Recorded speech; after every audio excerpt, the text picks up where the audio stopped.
고린도전서 12장 1절에서 11절까지인데요. 그 유명한 성령의 은사에 대해서 나오는 부분입니다. 오늘은 제가 좀 설명을 드릴 게 좀 있을 것 같아요. 아, 형제들아, 신령한 것에 대하여 나는 너희가 알지 못하기를 원하지 아니하노니, 이제 성령의 은사에 대해서 이제 얘기를 하려는 거죠. 너희도 알거니와 너희가 이방인으로 있을 때 말 못하는 우상에게로 끄는 그대로 끌려갔느니라. 갑자기 고린도 사람들이 이방 신들을 따를 때를 얘기를 하잖아요. 과거를 회상시키는 건데 한 두 가지 정도 목적이 있는 것 같습니다. 첫 번째는 겸손하라 이거죠. 일단 이 첫 번째 목적이 제일 중요했던 것 같아요. 겸손해라. 왜냐면 고린도 사람들이 지금 굉장히 교만하잖아요. 하여튼 교만한 게 가장 근본 원인이었습니다. 그리고 자기 지식을 자랑하고 그래서 이제 그것 때문에 분파도 생기고 우상의 재물을 먹으면서 우상의 제사 의식에도 참여하면서 음행을 들여오고 이런 모든 것들이 이제 근본 원인이 이제 교만에서 나온 거죠. 그래서 이제 그들의 이제 교만을 어떻게 보면 지적을 하는 거죠. 너희들도 다 이방 신들을 섬기는 사람이었다. 옛날 생각 나지 이러면서 너네도 다 그런 사람들이었어. 근데 예수님이 진짜 너희들 사랑하셔서 은혜로 구원해 주셨어. 우리도 마찬가지죠. 우리도 예수님 믿기 전에 우리가 얼마나 큰 죄인이었는지, 내가 얼마나 흉악한 죄인인지, 그 죄인인지 내 안에 있는 죄, 나의 죄가 얼마나 큰지를 진정으로 고백을 하는 것이 예수님을 정말 깊게 만나는 겁니다. 그러니까 나의 죄가 얼마나 심각하고 깊이 있는 건지를 잘 모르는데 하나님의 잘 모르면 그만큼 하나님의 사랑을 잘 모르는 거예요. 그러니까 이제 그런 얘기를 하고 있는 겁니다. 고린도 사람들도 결국은 큰 죄인 중에 하나였다라는 것을 얘기해 주면서 너네들 교만할 필요가 없다. 너네도 그 이방 우상 따르던 그런 사람들이었다라고 얘기를 하는 것입니다. 그것이 첫 번째 목적이고 이 얘기를 하는 과거를 회상시키는 첫 번째 목적이고 두 번째 목적은 이들이 아마도 이방 신들을 따를 때 이방 신들을 숭배하면서 그 제사의식에 참여하면서 황홀경에 빠지면서 무아지경에 빠지면서 어떤 그런 이상한 말을 하거나 이상한 현상을 체험하거나 이상한 이제 그런 신비한 행동들을 하거나 뭘 보거나 뭘 신비한 걸 듣거나 하는 그런 체험들을 했을 가능성이 높은 것 같습니다. 특히 이제 이상한 말을 하는 것들 그런 체험을 했을 가능성이 이제 높습니다. 실제로 이제 그리스 신들을 제사 드릴 때 그 제사 의식 가운데는 황홀경, 무아지경에 빠지는 그런 것들이 참 많았어요. 이제 이건 조금 격가지 얘기긴 하지만 제가 언제 한번 또 말씀에서 이런 부분들이 있으면 다루고 싶은 주제가 하나가 있습니다. 뭐냐면 크리스찬과 무의식입니다. 여러분 이제 무의식은 이제 어떤 건가요? 우리가 꿈도 무의식이죠. 그죠? 뭐 최면 의식이란 것도 있는데 최면에 빠지는 것도 무의식이죠. 여러분, 뭐 제가 지금 길게 말씀드릴 수 없고 단적으로 말씀드리면 크리스찬이 자꾸 무의식에 빠지려고 하거나 무의식의 세계 속에 어떤 의미를 자꾸 두려고 하는 것은 그렇게 좋지 않습니다. 무의식의 세계는 무의식의 세계는 우리가 의미를 두어야 될 세계가 아닙니다. 우리는 의식 세계 속에서 싸워야 됩니다. 의식 세계 속에서 잘 살아야 됩니다. 의식 세계 속에서 하나님과 인격적인 교제를 할 수가 있습니다. 무의식의 세계 속에 자꾸 빠져들려고 하고 꿈에서 뭘 자꾸 보려고 하고 황홀경과 무아지경 속에서 뭘 자꾸 체험하려고 하는 것은 사실 굉장히 사탄이 좋아하는 것이에요. 왜냐면은 이 무아지경, 몰아경, 이 황홀경 그리고 이 무의식의 세계 속에서는 우리의 이제 의식이 정상적으로 판단이 안 되기 때문에 그래요.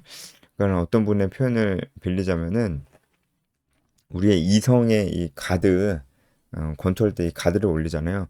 이성의 가드를 내리고 있는 것과 같은 거예요. 무의식의 세계 속에서는. 이 무의식의 세계 속에서는 인격적인 교류 같은 게 없습니다.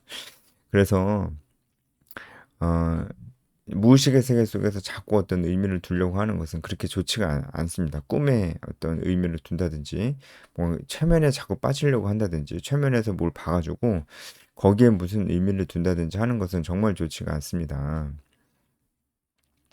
근데 그게 이제 그 사탄이 좋아하는 거예요.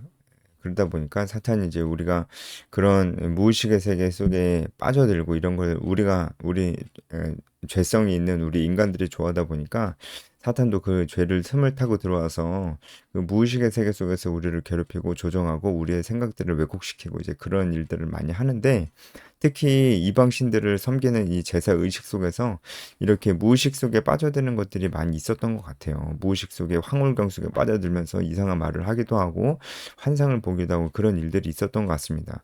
바울이 지금 2절의 말씀을 하는 이유는 고린도 사람들이 그때 그런 일들을, 이방 신들을 섬기면서 그런 일들을 했었던 것들을 회상시키는 거죠. 겸손해라 이런 것도 있지만, 지금 고린도 사람들이 하고 있는 행동이 뒤에서 나오겠지만 그들이 하고 있는 굉장히 신비하고 놀라운 그런 그들이 경험하고 있거나 그들을 통해서 나타나는 그런 신비하고 놀라운 그런 일들이 너희들이 이방 신들을 섬겼을 때 그때 봤던 그거랑 어, 비슷한 걸 수도 있다라는 거죠. 비슷한 걸 수도 있다. 그러니까 조심해야 된다. 비슷한 걸 수도 있다.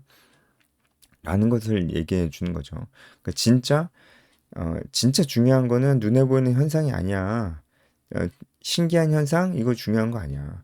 성령의 일하심은 거기에만 있진 않아. 성령의 일하심은 어디에 있냐면, 네, 이런 얘기를 지금 하고 있는 거예요.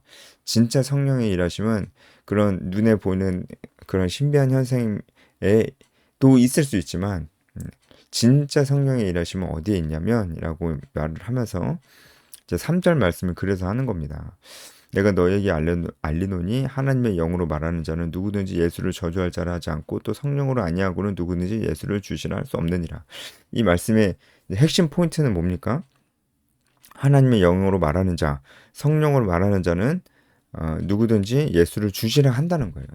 성령이 아니시고는 예수를 주시라 할 수 없다라고 하는 겁니다. 이 말씀이 진짜 전체 중에 가장 핵심입니다.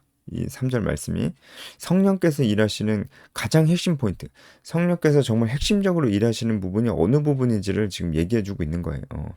성령께서 일하시는 가장 핵심 포인트는 바로 예수 그리스도를 주라 고백하는 것, 바로 그 고백 가운데 있다는 거예요.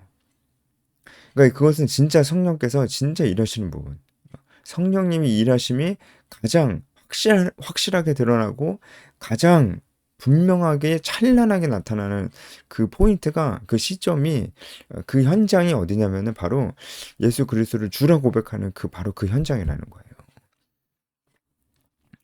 그러니까 안 믿던 사람이 나 이제 예수님 영접할래라고 얘기하는 그 순간, 예수님 영접합니다, 예수님 믿습니다 라고 얘기하는 그 순간이 가장 놀랍고 찬란하게 성령께서 일하시는 그 현장이라고 하는 거예요.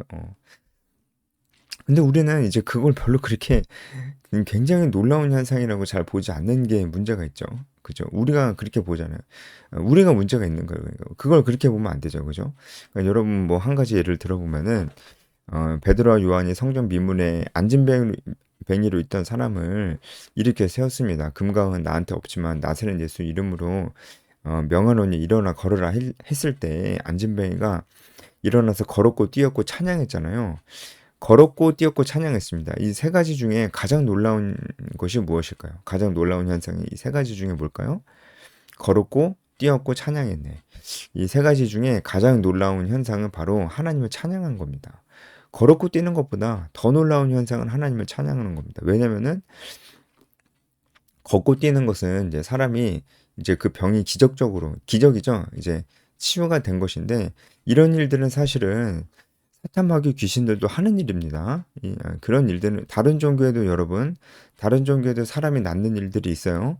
뭐 하나 예를 좀 들어보면은, 여러분 뭐 얼마나 언제인지 잘 기억이 안 나는데 넷플릭스에서 나는 신이다 그 다큐멘터리 한 적이 있었잖아요. 거기 보면은 거기 이제 JMS 정명석 2단에 대해서 집중적으로 다뤘는데, 거기에 보면은 JMS에 심취했던 한 사람이 이제 거기를 나와서 그때 자기가 그랬다고 인터뷰하는 내용이 있어요. 근데 그 사람이 뭐라고 하냐면 자기 눈앞에서 사람이 막 나왔대요. 정명석 교주가 자기 눈앞에서 진짜 병든 자를 진짜 고치는 걸 자기 눈앞에서 봤대요. 자기 눈앞에서 그런 기적이 일어나는데 자기가 어떻게 안 믿냐는 거예요. 자, 그러면 우리에게 이제 생각을 좀 해봐야죠. 우리는 그때 진짜로 기적이 일어났고 이 사람이 거짓말하는 게 아니라면은 그러면은 그 기적은 성령께서 일하신 거예요, 아니에요? 성령께서 일하신 것이라고 볼 수 없잖아요. 그렇죠? 성령께서 일하신 거라고 볼 수 없잖아요. 이런 일들은 다른 종교에도 있습니다. 사람이 이렇게 병든 사람이 낫는 것들 다른 종교에도 있고요. 귀신 쫓아내는 거 다 있습니다. 예, 심지어 여러분 무당들도 귀신을 쫓아내잖아요. 무당들 귀신 쫓아내잖아요. 귀신 쫓아내는 거 다른 종교도 다 있어요. 귀신 쫓아내고 귀신 진짜 나간다 이러면은 그게 성령의 역사입니까? 그거 어떻게 알아요? 네? 귀신들도 그런 거 하는 귀신들도 자기들끼리 쫓아내는 거예요. 무당도 귀신이 있는 자잖아요. 무당도 귀신이 있는 자고 귀신 들린 자한테 나가라 그래요. 자기들끼리 쇼하는 거예요. 그런 일들이 다른 종교에도 다 있습니다. 눈 먼저 눈 뜨고 앉은 병이 일어나는 거 다른 종교에도 다 있습니다. 다른 종교에도 다 있어요. 그러니까 귀신 사탄 마귀도 그 정도는 따라할 수 있습니다. 하지만 사탄 마귀가 절대로 따라할 수 없는 거, 따라할 수 절대로 없는 게 그게 뭐냐면은 바로 사망에서 생명으로 옮기는 것입니다. 영적으로 사망에서 영원한 생명으로 옮기는 거. 이거는 사탄 마귀가 절대로 따라할 수 없는 부분이니 지금 3절에서 바울이 얘기하고 있는 바가 바로 이겁니다. 누구든지 성령이 아니시고는 그리스도를 주라고 고백할 수가 없는 것입니다. 그래서 이것이 가장 놀라운 성령의 역사예요. 보여지는 게 아니잖아요, 이거는. 그래서 지금 바울이 이제 얘기하는 거예요.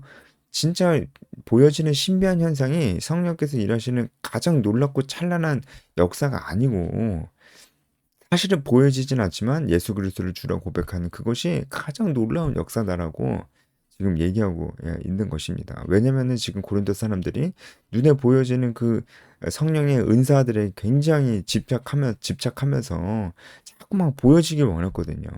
자꾸만 내 은사가 더 뛰어나다 이러면서 이제 그게 아니다. 보여지지 않는 정말 그리스도를 주라 고백하는 이것이 가장 놀라운 성령의 은사다. 제가 조금 더 부연 설명하자면은 예수님을 믿고 그 다음에 우리가 말씀 속에서 하나님의 말씀을 깨닫고 그 말씀이 정말 나의 마음속에 와 닿고 그리고 나의 죄를 돌아보게 하고 하나님의 깊으신 뜻을 이해하게끔 하는 거. 이해하게끔 하는 것. 이 모든 것들도 성령께서 일하시는 정말 찬란하게 놀라운 역사입니다. 예. 그리고 기도할 때 우리가 마땅히 기도할 바를 알지 못하지만 기도문을 뭐 준비해 간 것도 아닌데 어떤 날은 막 1시간씩 기도가 나오잖아요. 이런 것들 무슨 기도를 해야 될지 막 내 안에서 막 생각이 나고 정말 내가 우는데 내 눈물이 아니고 하나님 눈물이야. 이런 내가 알잖아요. 그게 하나님 마음이 내 마음이 내 마음속에 하나님 마음이 지배를 했어요. 이러면서 막 기도하는 거. 성령께서 일하시는 정말 성령님의 메인 사역은 우리의 말씀과 기도 생활 가운데 있습니다. 그것이 가장 중요한 것인데 우리는 그것이 성령의 놀라운 역사라고 잘 놀라지는 않아요. 일단은 우리는 그것을 별로 신기하게 생각하지 않는 게 우리의 문제입니다. 신기하게 생각하지 않으니까 별로 고마워하지도 않죠. 그죠? 감사하지 않잖아요. 그걸 감사해야 돼요.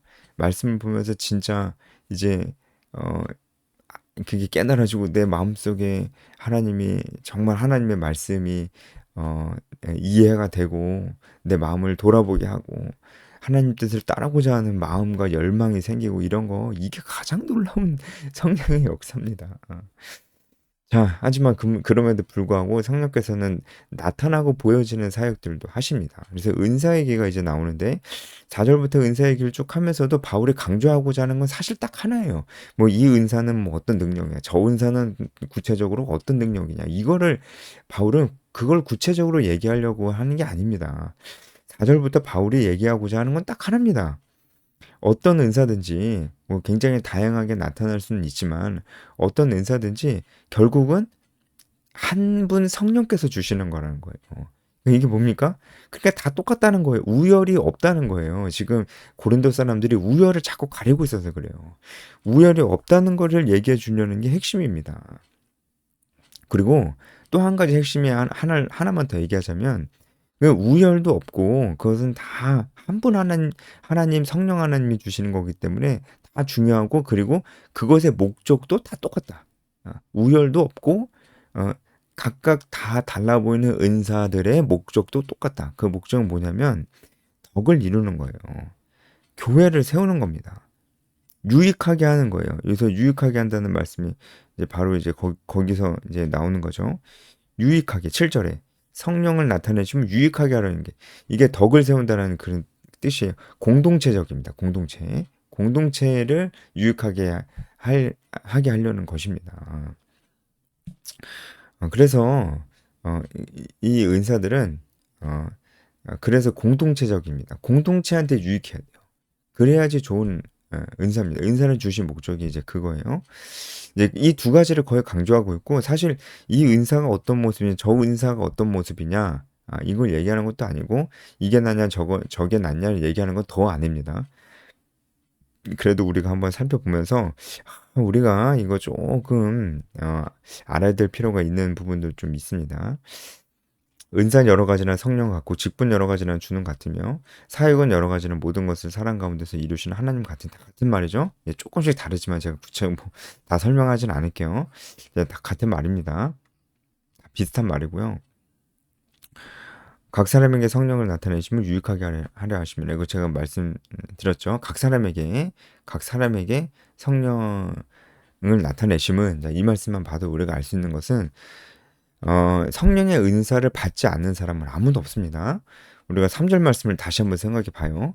성령이 아니시고는 누구든지 그리스도를 주라고 고백할 수 없습니다. 근데 교회 공동체 안에 있는 자들은 다 그리스도를 주라 고백하는 자들이잖아요. 그러니까 다 그 안에 성령이 내주하고 계신 분들입니다. 제가 한 가지 더 좀 말씀을 드리면 이 3절 말씀에 제가 이때 설명했어야 되는데 뒤죽박죽 죄송합니다. 성령이 아니시고는 주를 그리스도로 고백할 수 없어요. 이 얘기가 우리에게 또 말씀해 주신 메시지가 하나는 뭐냐면 우리가 예수 그리스도를 고백하는 그 순간 이미 성령께서 우리 안에 내주하신다는 거예요. 오히려 성령께서 우리 안에 내주하지 않으시면은 예수님 믿을 수 없어요. 예수님을 믿는다고 고백하는 것 자체가 이미 성령이 내 안에 있는 거예요. 근데 성령이 오시옵소서. 이거는 잘못됐습니다. 성령이 오시옵소서. 무슨 마음인지는 알겠는데 그 표현은 틀렸어요. 이미 계시는데 뭘 자꾸 오라고 그래요. 성령 받아라 틀렸어요. 이미 계신데 뭘 자꾸 받으라고 그래요. 그래서 무슨 마음인지는 알겠다니까요. 그 열정도 알겠다니까요. 근데 틀렸어요. 성령은 이미 안에 있습니다. 이런 표현들이 자꾸 우리 신앙을 오해하게끔 만들어가지고 자기 안에 성령이 없다고 생각하면서 굉장히 이제 간절하게 성령이 오시기를 바라는 이런 사람들이 있습니다. 찬송가 중에도 그 가사가 좀 틀린 것들이 있습니다. 여러분 찬송가는 성경책이 아닙니다. 찬송가는 성경 말씀이 아니에요. 찬송가 중에서도 가사가 좀 틀린 부분들이 있어요. 어쨌든 우리는 다 성령이 있다. 뭔가 막 나타나야지 성령이 네가 이제 성령을 받았구나 이렇게 얘기하는 건 절대로 안 됩니다. 뭔가 막 신비한 걸 나타내야지 성령을 받았구나 이 말도 안 되는 얘기 이제는 우리는 하지 맙시다. 성령은 우리 안에 이미 다 계십니다. 그리고 성령이 일하시는 가장 중요한 그 역사는 우리의 말씀과 기도 가운데 있는 것입니다. 그럼에도 불구하고 7절 보면은 성령을 나타내심은이라고 얘기하잖아요. 그러니까 뭔가 나타나시는 사역을 성령께서도 하십니다. 라는 거예요. 그리고 그 나타내시는 사역들은 굉장히 좀 신비한 것들이 많은데 그런 것들도 다 이 교회 공동체를 유익하게 하라는 것이다. 이걸 꼭 생각하시면서 이 신비한 사역들에 대해서 우리가 생각을 좀 해봐야 됩니다. 일단 8절에 두 가지 은사가 나오는데 지혜의 말씀 그리고 지식의 말씀 이렇게 나옵니다. 이 두 가지가 좀 비슷한 것 같아요. 비슷한 것 같은데 조금 차이를 좀 굳이 두자면은 차이가 좀 있습니다. 일단은 지혜의 말씀이라고 했을 때 이제 고린도전서에서 바울이 지혜에 대해서 막 얘기를 했었던 때가 고린도전서 초반에서 지혜에 대해서 막 얘기했습니다. 이 세상에 자기 지혜로 하나님을 알지 못하는 거로 하나님께서 전도에 미련한 것으로 믿는 자들을 구원하시길 기뻐하셨다. 이런 얘기를 또 하잖아요. 여기서 말하는 지혜는 어, 예수 그리스도 십자가의 도를 믿는 그 지혜였습니다. 십자가만이 구원의 길이다. 이것을 믿는 지혜, 하나님의 지혜. 이것이 고린도전서 초반에 얘기했었던 지혜거든요. 그런 의미로 여기에서도 지혜라는 말을 쓰는 거라면은 이 지혜의 말씀은 하나님의 말씀, 복음의 메시지와 아주 관련이 있습니다.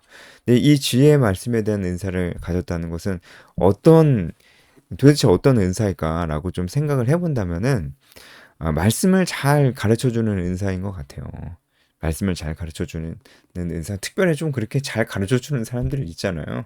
말씀을 잘 가르쳐주는 사람. 그런 은사인 것 같습니다.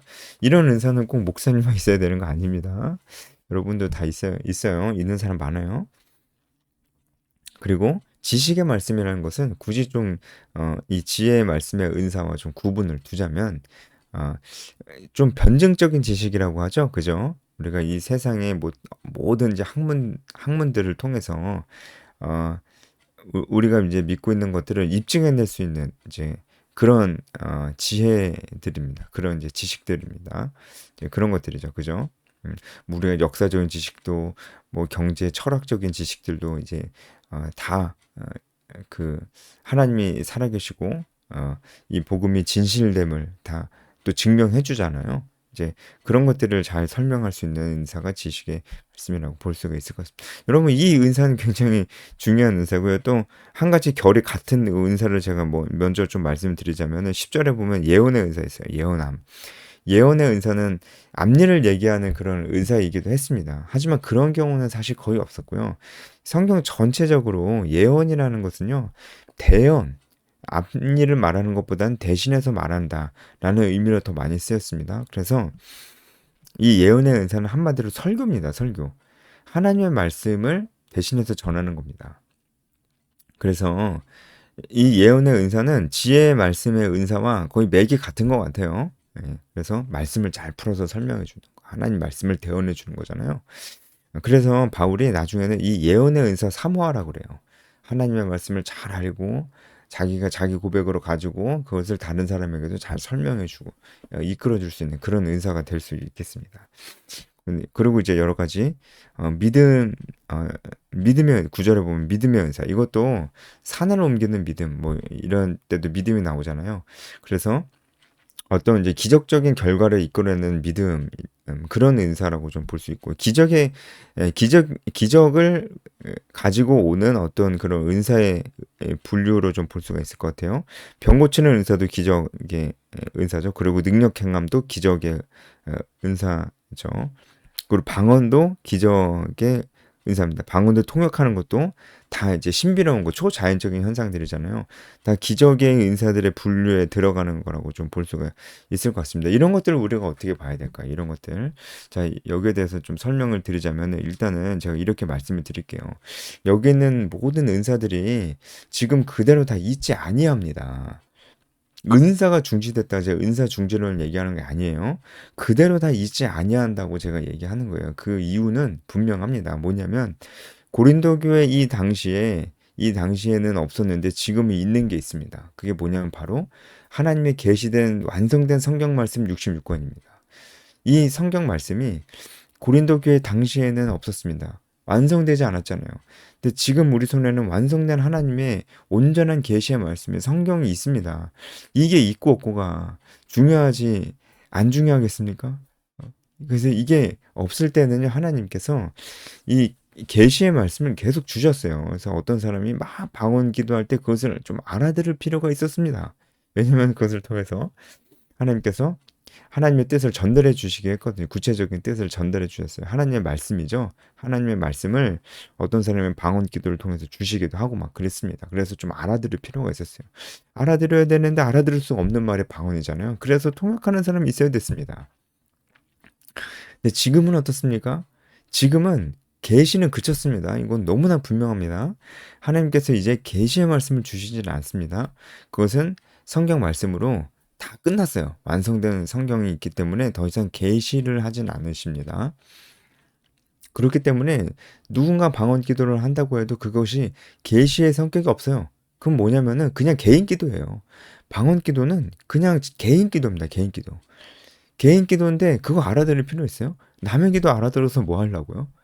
그러니까 그거 알아들을 필요가 없으니까 통역할 필요가 없습니다. 그래서 통역의 은사는 없어졌어요. 그러니까 통역할 필요가 없으니까 없어진 겁니다. 왜 통역할 필요가 없어졌어요? 아, 계시가 아니니까요. 계시의 말씀이 아니니까. 그게 바로 고린도 교회 당시와 지금과 다른 점입니다. 그래서 통역의 은사는 지금 없습니다. 그 자꾸 통역의 은사 왜 자꾸 남의 기도 알아들으려고 그래요?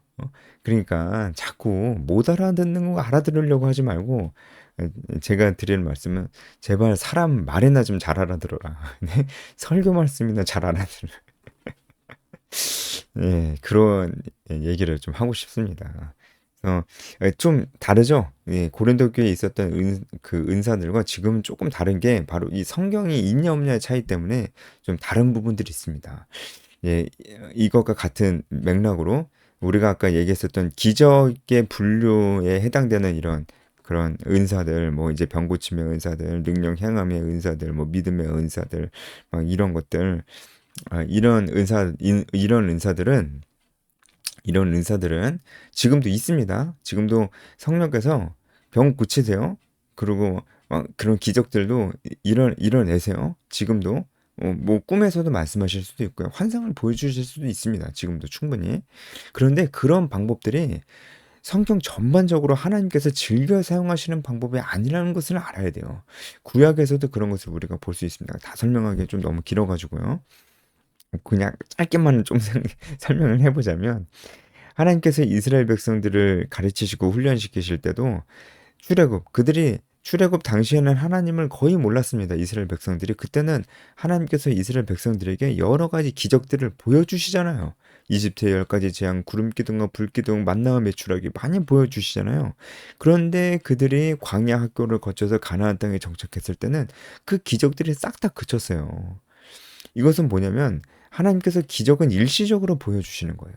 그들이 아직 하나님을 몰랐을 때 그렇게 보여주셨습니다. 하지만 가나안 땅에 정착한 다음부터 그들의 신앙생활이 본격적으로 시작됐다고 볼 수가 있는데 기적을 보여주시지 않습니다. 왜냐면은 하나님께서 자꾸 기적 보여주시면은 사람이 어때요? 사람이 자꾸 보이는 것만 보고 싶어 해요. 우리도 그렇잖아요. 자극적인 거 자꾸 보고 싶어 하잖아요. 안 보이는 하나님보단 보이는 게 좋아요. 우리는 인간의 죄성 때문에 그래요. 그러니까 하나님이 자꾸 보여주시면요, 우리가 죄성이 자극돼 가지고 하나님과 인격적인 교제를 나누기보다는 자꾸 하나님 뭐 자꾸 신비한 거 보여달라고 자꾸 그래요. 그래서 하나님께서 안 보여주십니다. 안 보여주셔야지 우리가 하나님과 말씀과 기도 생활을 통해서 진짜 인격적인 교제를 나눌 수 있어요. 그러니까 말씀과 기도 생활이 성령께서 가장 많이 일하시는 부분이라니까요. 그래서 성경 전반적으로 하나님은 기적을 보여주시죠. 당연히 그러실 수 있지만 잘 보여주시지 않으려는 방향으로 우리와 교제하시길 원하신다는 것을 알 수가 있어요. 그런데 고린도 교회 당시에는 기적이 많이 있었던 것 같습니다. 행하는 기적, 병 고치는 기적들이 많이 있었던 것 같습니다. 왜 그랬겠어요? 왜 그랬겠어요? 하나님께서 하나님을 잘 모르는 사람들에게, 그리고 하나님께서 뭔가 새로운 일을 행하실 때, 이때는요, 하나님께서 새로운 일을 행하실 때잖아요. 그렇죠?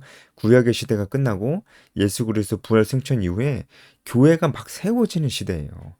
그러니까 이럴 때는 하나님께서 정말 이런 보여지는 기적들을 많이 보여주셨습니다. 마치 이제 출애굽 때처럼요. 많이 보여주셨습니다. 그리고 완성된 하나님의 말씀이 없었습니다. 이제 이게 가장 중요하죠. 없었기 때문에 또 많이 보여주셨어요. 그러니까 출애굽 때도 그렇잖아요. 광야에서 하나님께서 말씀을 주시고 그 다음부터는 막 출애굽 10가지 재앙 같은 그런 기적들을 안 보여주시잖아요. 어쨌든 그래서 이 고린도 교회에서는 하나님의 완성된 성경 말씀이 있지 아니하였기 때문에 이렇게 병 고치는 은사, 능력 행하는 은사, 믿음의 은사, 막 이런 것들, 방언의 은사 이런 것들도 참 많이 있었다는 것을 우리가 알 수가 있어요. 그 얘기는 지금은 이런 것들이 많이 없습니다. 이런 것들이 없다고 여러분 불안해하지 마시고 안심하십시오. 당연한 겁니다. 그쵸? 가나안 땅에 들어갔을 때 그 모든 기적들이 그쳤던 것들 그것과 같은 것이에요. 그래서 괜찮습니다. 하지만 지금도 있기는 있어요. 근데 거의 보이지 않을 뿐입니다. 그런 것이 이상한 것이 아니라는 걸 알아야 됩니다. 오히려 이상한 것은 자꾸 병을 고치려고 하는 거예요. 여기서도 이제 여러분 이제 11절에 보면은 각 사람에게 나누어 주시는 것이라고 했어요. 이건요. 수동태로 쓰였어요. 디도미 주다. 예. 하나님께서 은사라는 건요. 성령의 은사는 하나님께서 주시는 거예요. 그 우리는 수동적으로 받기만 할 수 있는 것입니다. 여러분은 은사를 학습할 수 있습니까? 방언을 가르쳐 주고 방언을 학습하는 사람들이 있어요. 학습하게 되는 순간 그것은 은사가 아닙니다. 그 내가 열심히 학습해서 얻어낸 거지 선물로 받은 게 아니잖아요. 절대 그럴 수 없어요. 은사는요, 그냥 주어지는 겁니다. 내가 그것을 아무리 간절히 원해서 학습했다고 해도 학습하는 순간 은사가 아니에요. 그러니까 학습한다, 뭐 가르쳐 준다, 넌 따라해봐라, 뭐 할렐루야 거꾸로 해봐라 이런 거 다 정말 이제 그 마음을 알겠는데 성경을 모르는 어리석은 생각에서 나왔다는 것을 제가 좀 분명히 말씀을 드립니다. 근데 그 마음은 근데 좋은 마음이에요. 열정적인 마음인데 그렇잖아요. 학습하는 순간 은사가 아닙니다. 그래서 이제 그런 것들이 좀 있고요. 그래서 이런 신비한 은사들 지금은 있을 수 있지만 거의 없는 것이 오히려 정상일 수 있다. 이때는 고린도 교회 당시에는 그런 특별한 이유가 있었다는 거 우리가 알아야 되고 그래서 지금 오히려 막 병을 고쳐준다, 막 특별한 기적을 행한다 이런 사람들이 또 많이 이단에 빠지는 것들을 또 보게 되고요. 이단의 역사를 보면 항상 그랬어요. 이단의 교주가 됐던 사람들이 항상 기적을 보여줬거든요.